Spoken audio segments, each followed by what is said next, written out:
G'day, and thank you for joining me today on Essays from a Strange Country. I'm your host, writer, and producer, Jasmine Wolfe. Each episode explores Australia through the stories we tell and the culture we create. Through literature, film, art, and music, I'll examine the people, ideas, myths, and contradictions that shape Australia and our understanding of ourselves. So settle in and let's begin.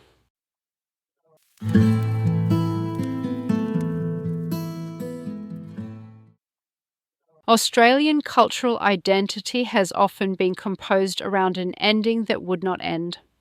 In Van Diemen's land, British colonisation drew authority from a rhetoric of extinction. The Palawa were imagined as a dying race, their disappearance rendered as melancholy inevitability rather than organised dispossession. This was not merely a bad prediction, it was a political convenience. If Aboriginal people were already vanishing, then invasion could be redescribed as settlement, theft as progress, and genocide as the sombre weather of history. The fiction of extinction allowed the colony to mourn what it was actively destroying. Mudrooroo's Dr. Wired's prescription for enduring the ending of the world exposes the unease beneath that fiction. Its title alone unsettles the neatness of colonial time. The world is ending, but the task is endurance, not disappearance. The novel turns the colonial archive back on itself, particularly the records surrounding George Augustus Robinson's friendly mission, and reveals history as something staged, edited, and administered. What appears as humanitarian rescue becomes a performance of civilization, with Aboriginal survival made inconvenient to the story white Australia preferred to tell about itself. The deeper anxiety is not simply guilt, though there is plenty of that. It is legitimacy. Australian culture has repeatedly sought to authorise itself through a singular, progressive history: settlement, development, nationhood, reconciliation. Yet that structure is unsettled by Indigenous survivance, by the persistence of country, kinship, memory, and political agency beyond the colonial script. The result is a national imagination caught in a form of proleptic elegy, mourning the passing of peoples who remain present. Australians have often admired the aesthetic figure of the noble savage, while fearing the contemporary Indigenous survivor who speaks, claims, refuses, remembers. Dr. Wired therefore reveals a culture haunted not by ghosts of a vanished race, but by the living contradiction of its own foundations. The end of the world did not conclude, and the nation built upon that supposed ending remains, in every serious sense, unsettled.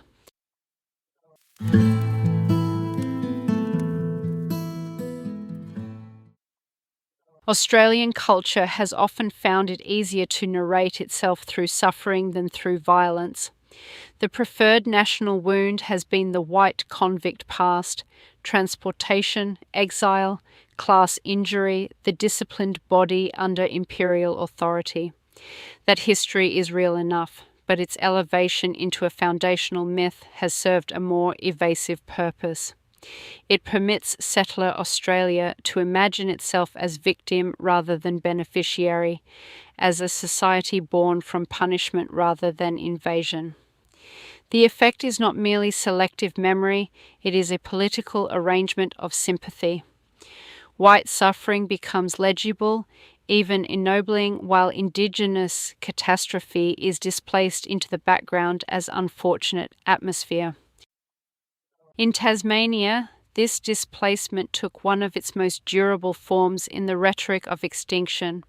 After Truganana's death in 1876, official and popular histories repeatedly described Aboriginal Tasmanians as extinct, despite the continued existence of Palawa communities.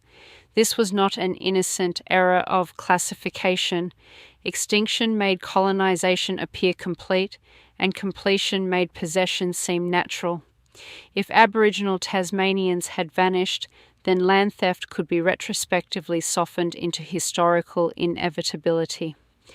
Terra nullius did not require the literal absence of Indigenous people so much as the production of their absence as a cultural fact. The category of extinction did precisely this work.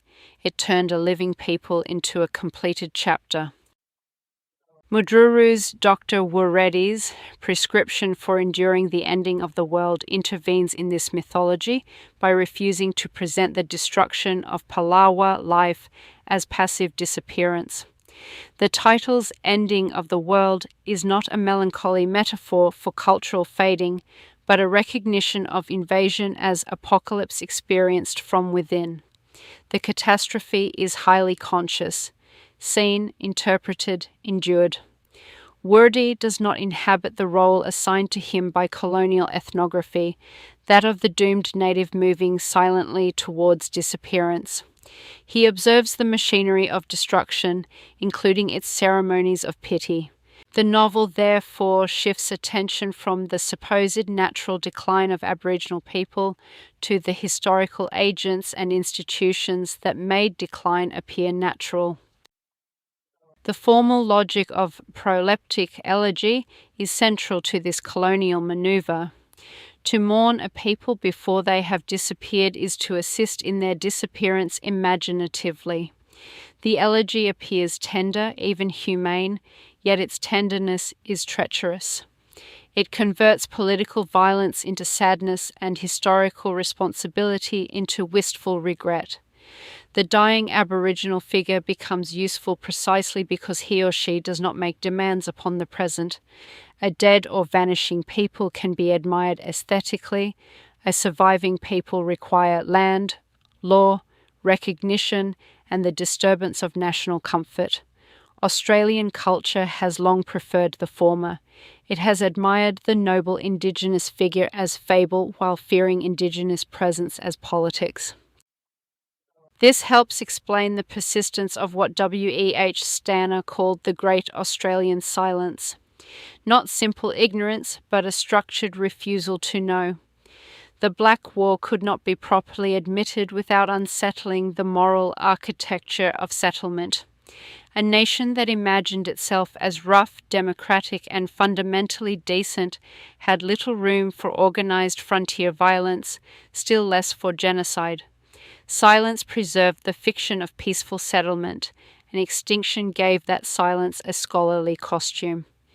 The archive could then speak in the tones of inevitability, as if history itself had quietly removed the inconvenient inhabitants. Yet Mudrooroo's strategy is not without difficulty.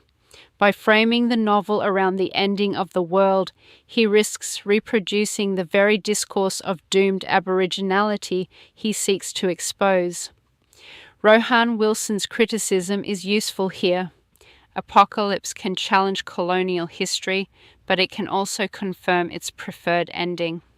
The crucial distinction lies in survivance.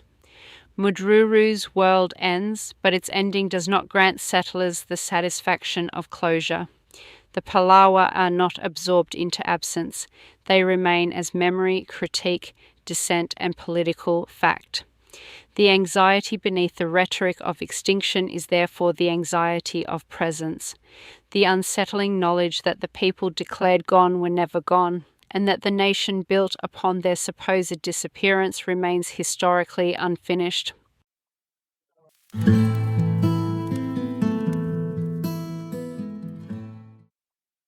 Australian culture has often treated the archive with a peculiar mixture of reverence and suspicion. Official records are distrusted as instruments of power, yet they remain the very materials through which the nation attempts to narrate itself into coherence. This contradiction is central to Dr. Wureddy's prescription for enduring the ending of the world. Mudrooroo does not simply challenge the content of colonial history, he unsettles the authority of the historical record as such. The novel implies that history, especially in the colonial context, is not a transparent account of what happened, but a discourse assembled by those with the power to record, classify, omit, and survive. George Augustus. Robinson's journals become the crucial object of parody. In colonial memory, Robinson's friendly mission could be made to appear as humanitarian intervention, a benevolent effort to protect Aboriginal Tasmanians from settler violence. Mudrooroo's treatment strips that posture of its moral polish. Robinson's writing is exposed as narcissistic, managerial, and self-interested, less a record of Aboriginal life than a document of his own ambition. The journal, supposedly a vehicle of truth, becomes an artifact of administrative performance.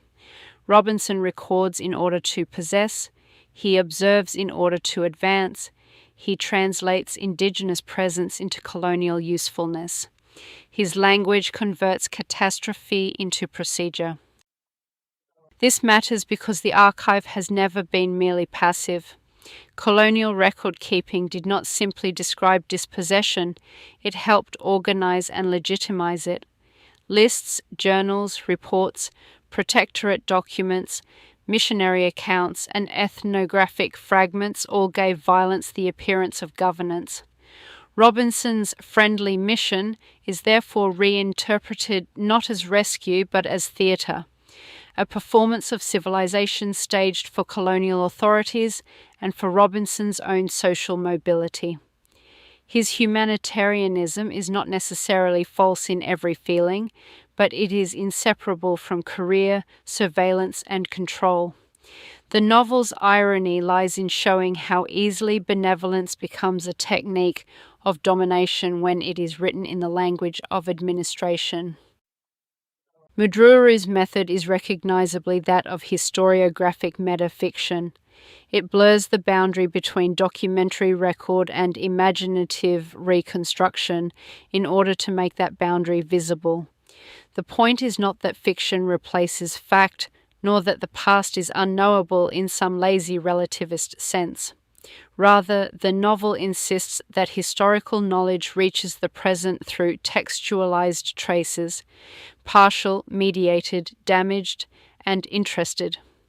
The colonial archive is not rejected because it contains nothing true. It is distrusted because its truths have been arranged under pressure. The record preserves evidence, but it also preserves the conditions of its own making. The novel's formal strategy thus places pressure on the reader's habits of belief. Robinson's written authority is not allowed to stand as the neutral framework within which Aboriginal experience is understood. Instead, it is made strange, theatrical, and faintly absurd. His seriousness becomes comic because the novel lets us see the distance between his self-image and the devastation around him. The irony is severe. A man imagines himself the author of order while participating in the ending of a world he barely comprehends. Yet this de-authentication of white discourse produces its own post-colonial paradox. Mudrooroo must use English, the novel form, and the surviving colonial archive in order to expose the fraudulence of colonial authority. The colonizer's textual machinery is dismantled from within, but not escaped. Parody depends on the object it mocks. Historical revision depends on the records it distrusts. This does not weaken the novel's critique so much as sharpen it. Australian historical consciousness is shown to be trapped in an awkward dependency. It cannot believe the archive innocently, but nor can it do without it. The nation's past survives as evidence and artifice at once, a paper empire still demanding to be read against itself.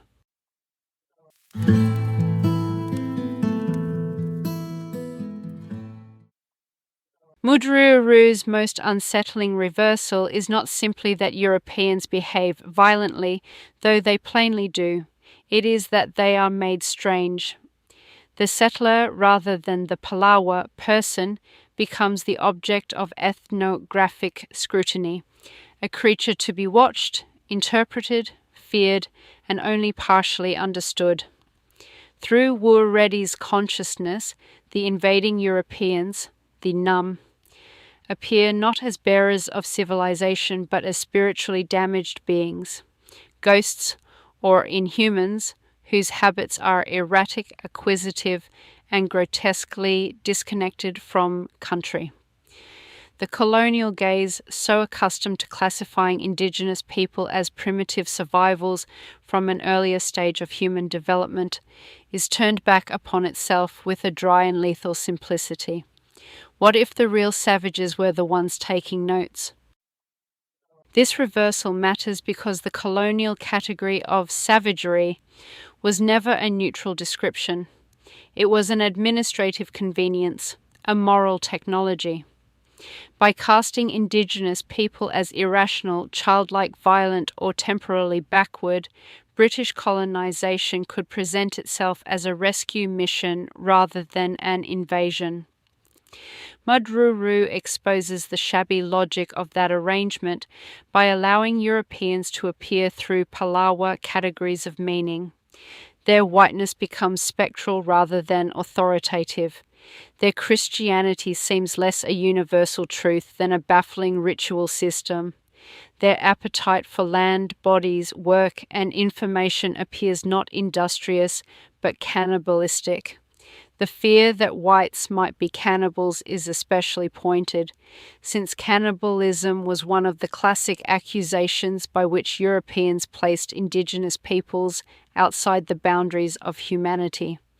Here the accusation returns, not as simple retaliation, but as a diagnosis of colonial conduct.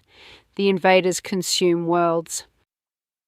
The formal mechanism enabling this inversion is focalization. By centering Wureddy's perceptions, the narrative does not merely add an Indigenous perspective to an otherwise European history. It alters the conditions under which reality is apprehended.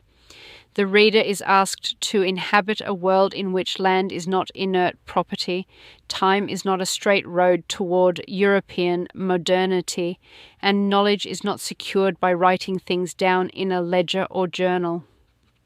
Such a shift unsettles the Cartesian habits of colonial reason, the separation of mind from body, observer from observed, human from environment. Wureddy's intelligence lies not in his approximation to European rationality, but in his capacity to read signs that Robinson and the settlers cannot even recognize as signs. The historical force of this reversal lies in its challenge to what Johannes Fabian called the denial of coevalness, the anthropological habit of placing colonized peoples in an earlier time, even while encountering them in the same historical present. 19th century accounts of Aboriginal Tasmania often treated Palawa people as remnants of prehistory, living fossils whose disappearance confirmed the onward march of civilization. Mudrooroo refuses that temporal demotion. Wureddy is not downstream from Europe, awaiting rescue by progress. He is contemporary with it, and in many respects more lucid about its consequences than those carrying its banners. Yet the reversal is not innocent of its own limits. The narrative's treatment of Truganana has been criticized for reproducing familiar colonial patterns, particularly in its emphasis on sexual vulnerability, compromise, and supposed moral weakness. If the European male gaze is displaced, patriarchal assumptions are not necessarily dismantled. A reversed gaze may still look through inherited forms of power. This complication does not nullify the novel's critique of colonial savagery, but it does prevent any easy celebration of inversion as liberation. Mudrooroo's achievement is sharper and more troubling. He makes the settler visible as an object of fear, absurdity, and violence, while also revealing how difficult it is to escape the damaged languages through which Australian history has been told.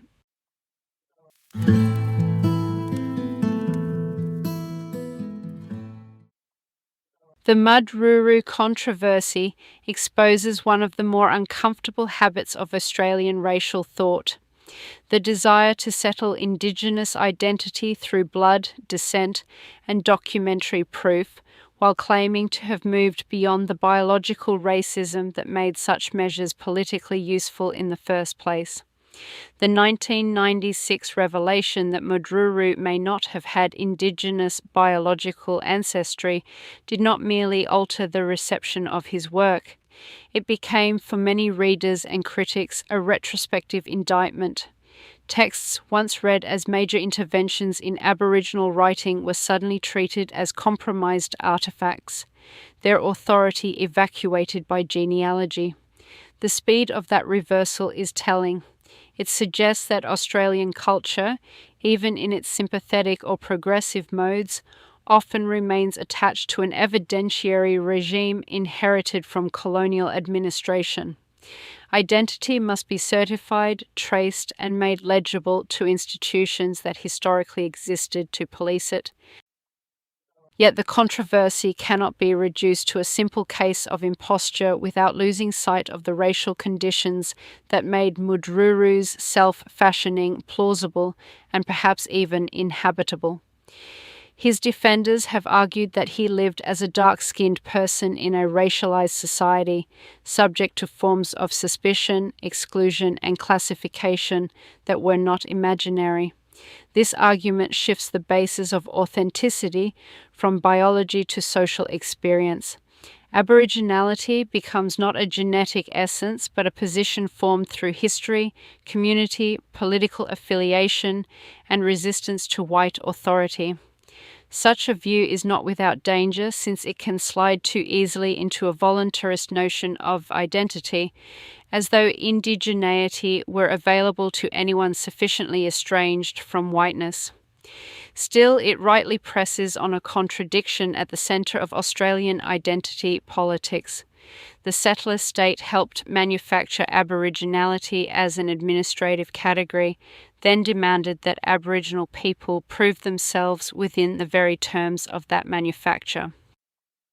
Dr. Wureddy's prescription for enduring the ending of the world complicates this question through form as much as theme. Mudrooroo's use of what has been called Mabon realism refuses the narrow evidentiary habits of Western realism, where truth is expected to appear as verifiable surface, chronology, document, and biological fact. In the novel, the natural and supernatural are not opposed domains but co-present modes of experience. Spirits, omens, ancestral presences, and historical violence occupy the same field. Time is not simply linear, the past is not safely past. This formal strategy matters because it unsettles the colonial demand that Indigenous truth submit to Western categories before it can be recognised. Against government definitions, anthropological typologies, and archival record-keeping, the novel imagines identity as relational and historical rather than merely corporeal. The irony is that Mudrooroo's own reception became trapped in precisely the evidentiary machinery his fiction works to disturb.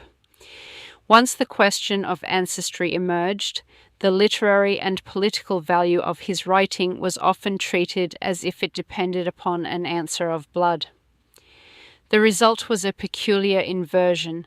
A writer who had challenged colonial authenticity tests became subject to one. This does not mean the objections of Indigenous critics can be dismissed as capitulation to biological thinking. Writers such as Graham Dixon have argued that passing constitutes cultural theft, not because identity is reducible to genes, but because falsely occupying an Indigenous position can displace those whose communities, kinship ties, and inherited obligations are not matters of literary performance. Sovereignty is not a metaphor, and community recognition cannot be replaced by private conviction. The historical setting sharpens the stakes. Around the bicentennial protests of 1988, Aboriginality functioned as a unified political assertion against the triumphal story of white national maturity. It gathered diverse peoples into a public voice capable of contesting the official celebration of invasion as settlement. In that context, Mudrooroo's work appeared to participate in a larger movement of survivance, the refusal of extinction, silence, and archival containment. After the controversy, however, the same work came to mark the fragility of such categories under settler scrutiny. The problem is not that authenticity is irrelevant, nor that dissent is everything. The problem is that Australian culture keeps returning to the fantasy that identity can be made administratively clean. Mudrooroo's case remains troubling because it sits exactly where the nation is least comfortable, between lived racialization and inherited belonging, between political solidarity and cultural appropriation, between the refusal of blood quantum and the necessity of Indigenous sovereignty.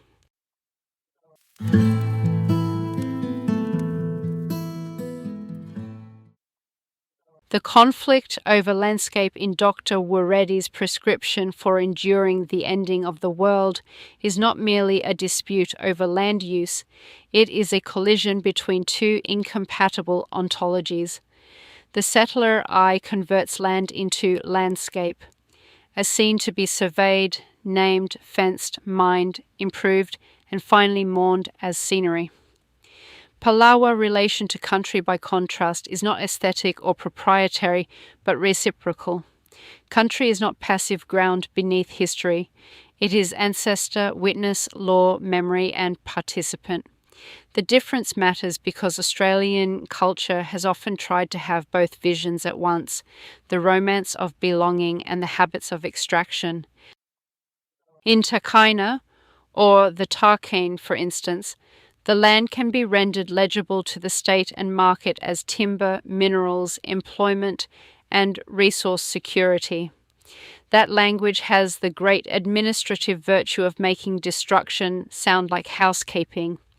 Against it stands the Palawa understanding of country as a living relation, not a commodity awaiting productive use. To say that people belong to country is already to reverse the settler grammar of possession. Land is not owned because it is not an object external to human life. Rather, it owns people in the sense that it binds them within obligations that precede and outlast individual will. Mudrooroo's use of Mabon realism gives formal expression to this reciprocal world.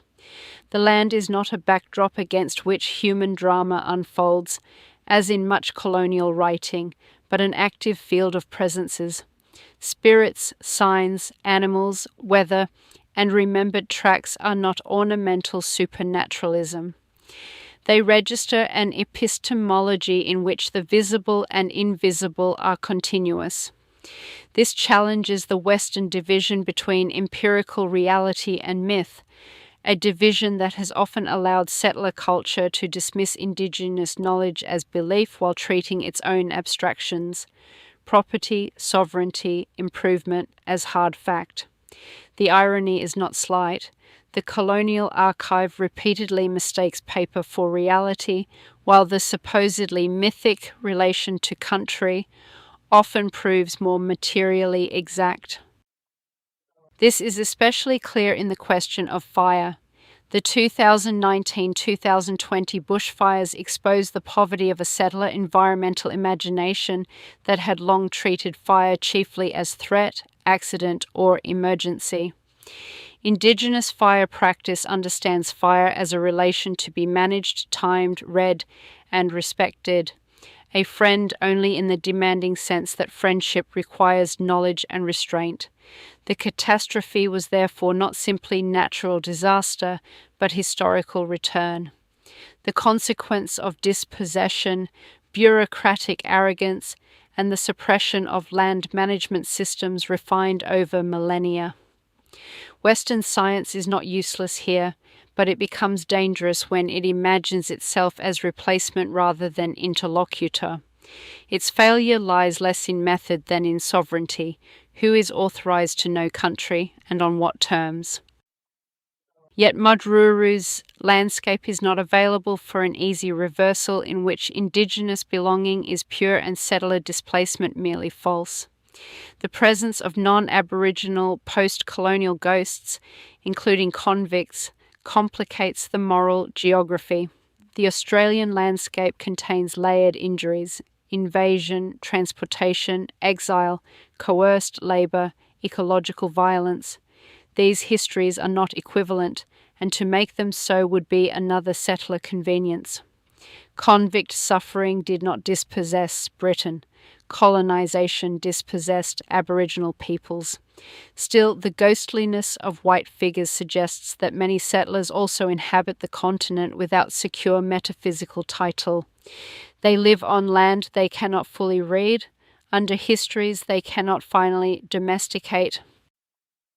The result is a characteristically Australian unease, a culture that sentimentalizes the bush while exploiting it, invokes belonging while fearing prior ownership, and treats ecological crisis as exceptional when it is one of settlement's ordinary consequences.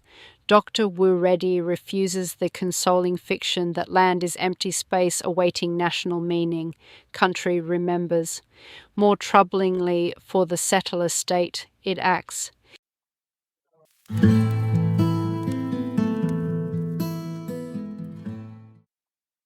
The ending of the world in Dr. Wooredi is therefore not a closed historical episode, but the condition under which Australian culture continues to understand, evade, and narrate itself. The colonial fantasy of extinction promised a convenient moral tidiness. The land could be inherited because its first peoples had supposedly vanished, and history could proceed as progress rather than dispossession. Mudrooroo's novel unsettles that arrangement by showing extinction as a story told by the powerful, not a fact completed by time. Its archive is compromised, its missionaries performative, its civilizing language grotesquely unstable. What remains is not silence, but a difficult surplus of presence. That presence is what the nation has often found hardest to accommodate. Australians have repeatedly admired Indigenous endurance when it appears as elegy, spirituality, or cultural memory, yet become uneasy when survivance becomes political claim, historical correction, or continuing sovereignty. The noble figure safely mourned is less troubling than the living person who refuses the terms of disappearance. In this sense, the novel exposes a culture anxious not only about what happened, but about what its own narratives have been required to conceal. Its most disturbing implication is that Australia's histories, hoaxes, archives, and meta-fictions are not marginal curiosities but symptoms of a larger unsettledness. The search for bones of knowledge is also a search for legitimacy, an effort to make country whole through documents that are themselves fractured by violence, self-interest, and omission. Yet the replacement of extinction by Aboriginality and survivance shifts the national problem decisively. The question is no longer whether Indigenous people remain, but what form of relation is possible when their remaining exposes the theft at the nation's foundation. The end of the world did not conclude. It became a permanent, uneasy relation, the ordinary condition of a state still trying to live as if settlement had settled anything.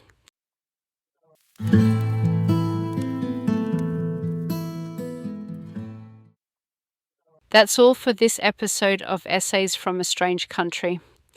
I'm Jasmine Wolfe, and you've been listening to a small attempt to make sense of Australian identity through the things we create when we're not busy avoiding the question entirely. Film, literature, art and music give us more than cultural decoration. They give us evidence. If today's episode has left you with a firmer answer about what Australia is, I'm afraid something has gone wrong. The point is not to solve the country, the point is to notice how often it contradicts itself and how revealing those contradictions can be. If you enjoyed the episode, subscribe, share it, or mention it vaguely to someone at a barbecue before the conversation collapses into real estate.